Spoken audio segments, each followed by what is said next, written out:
হরে কৃষ্ণ কৃষ্ণ কৃষ্ণ হরে হরে, হরে রাম রাম রাম হরে হরে। নমস্কার বন্ধুরা, কাল অক্ষয় তৃতীয়া। অক্ষয় তৃতীয়ার দিন লবণের মধ্যে এই জিনিসটা রেখে দিন, তাতে আপনার মঙ্গল হবে, সংসারের মঙ্গল হবে, অর্থনৈতিক দিক দিয়ে উন্নতি লাভ করবেন, সমৃদ্ধিতে ভরে যাবে আপনার ঘর। তাহলে আসুন কিভাবে রাখতে হবে বলে দিচ্ছি, বেশি কথা বলবো না। অক্ষয় তৃতীয়ার দিনে লবণের পাত্রে একটি 5 টাকার কয়েন রেখে দেবেন। সকালে ঘুম থেকে উঠে স্নান করে ফেলবেন।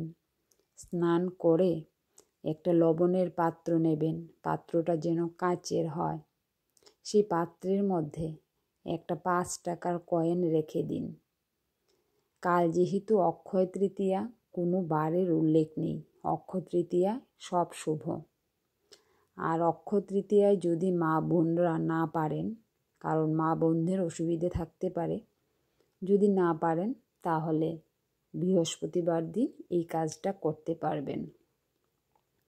তো লবণের পাত্রের মধ্যে 1 টাকার কয়েন দিয়ে ঘরের উত্তর পূর্ব কোণে এই লবণের পাত্রটি রেখে দেবেন। এই কাজটি অক্ষয় তৃতীয়ায় করা ভালো, তবে অসুবিধা হলে অন্য বৃহস্পতিবারেও করতে পারেন। তবে যদি বৃহস্পতিবারে করেন তাহলে 12টার আগেই এই কাজটি অবশ্যই করবেন। আর এই কাজটি করার সময় মা লক্ষ্মীর কাছে হাত জোড় করে প্রার্থনা করবেন এবং আপনার মনোবাঞ্ছা, অর্থনৈতিক উন্নতি, সমৃদ্ধি সব কিছু মা লক্ষ্মীকে জানাবেন এবং লক্ষ্মী দেবীর মন্ত্র উচ্চারণ করবেন। ওই লবণের পাত্রটি ধরবেন না যতদিন লবণটা ভিজে না যায়। লবণটা কিছুদিন পর লক্ষ্য করলে দেখবেন ঘেমে গেছে।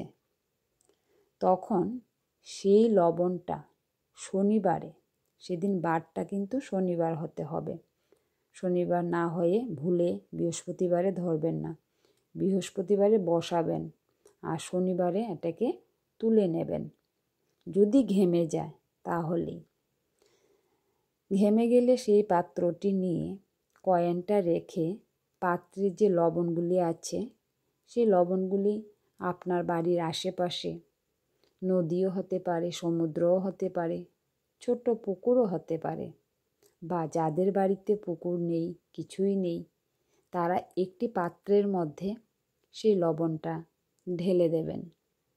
নদীতে দিলে তো হলোই, নদীর স্রোতে ভেসে যাবে। আর যদি বাড়িতে কোনো পাত্রর মধ্যে রাখেন তাহলে সেই পাত্রের জলটা বাড়ির ভালো একটা জায়গা, যেমন আমাদের তুলসী বেদির পাশে যেখানে আমরা পুজোর কাজকর্ম করি, পুজোর ফুল ফেলে রাখি, সেই জায়গাটা আমরা শুদ্ধ বলে মনে করি, সেই জায়গাটা ফেলে দিলেও হবে। তারপর পাত্রটি এনে ধুয়ে রেখে দেবেন। আবার আরেক বৃহস্পতিবার দেখে আপনি এটাকে বসাতে পারেন। তাহলে আপনার শুভ সময় আসতে দেরি হবে না। এটা আমাদের হিন্দু ধর্মের বিশ্বাস। এতে ঘরে মা লক্ষ্মী প্রসন্ন হন, ঘরের মধ্যে পজিটিভ শক্তি প্রবেশ করে এবং নেতিবাচক শক্তি বেরিয়ে যায় এবং সংসারের মঙ্গল হয়, সংসারের কল্যাণ হয়। তো বন্ধুরা, এই ছোট্ট একটা টিপস দিলাম, আপনাদের অবশ্যই পালন করতে চেষ্টা করবেন। কাল যেহেতু অক্ষয় তৃতীয়া, অক্ষয় তৃতীয়ার দিনে কাজটা করতে পারেন।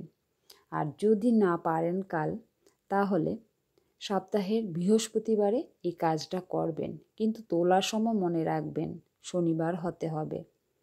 বৃহস্পতিবার আর শনিবারকে একসাথে গুলিয়ে ফেলবেন না। বৃহস্পতিবারে বসাবেন, শনিবারে তুলে নেবেন। তারপর ঘেমে গেলে তুলে নেবেন, না ঘামা অবস্থায় তুলবেন না। তাছাড়া বাড়িতে সপ্তাহে 2 দিন বৃহস্পতিবার ছাড়া আপনি যখন ঘর মুছেন তখন সেই ঘর মোছার জলের মধ্যে 1 চিমটি নুন দিয়ে বাড়িটা মুছবেন, তাহলে নেগেটিভ শক্তিগুলি সব বেরিয়ে যায়। তো আর কিছু বলবো না, ছোট্ট করে একটা ভিডিও দিলাম, অবশ্যই মানতে চেষ্টা করবেন, আশা করি ভালোই হবে।